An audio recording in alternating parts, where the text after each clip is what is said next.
చంద్రబాబు నాయుడు గారు ప్రజలందరినీ వెన్నుపోటు పొడిచిన దినం 4వ తేదీగా మా పార్టీ ప్రకటించింది. ఆయన నిరుద్యోగుల్ని ఉన్నుద్యోగాలు కూడా నిరుద్యోగులకి వృత్తి ఇస్తానని చెప్పి ఉన్నుద్యోగాలు కూడా బీకేశాడు.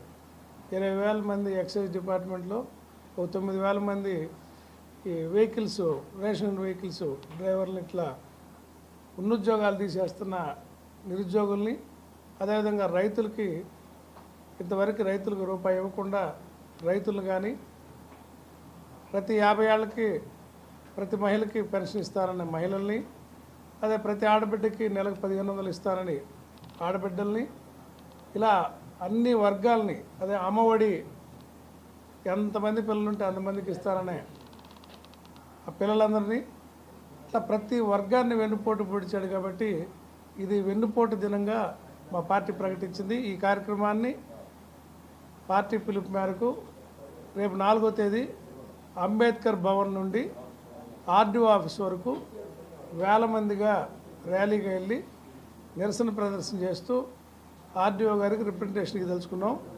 దీంట్లో పార్టీ నాయకులు, కార్యకర్తలు అందరూ వేలాదిగా పాల్గొని విజయవంతం చేసి, ర్యాలీని విజయవంతం చేసి చంద్రబాబు నాయుడు ప్రభుత్వానికి కనువిప్పు కలిగేలా ఈ విద్రోహ దినాన్ని, వెన్నుపోటు దినాన్ని ప్రజలందరూ భాగస్వాములు కావాలని కూడా పిలిపిస్తూ ఉన్నాం.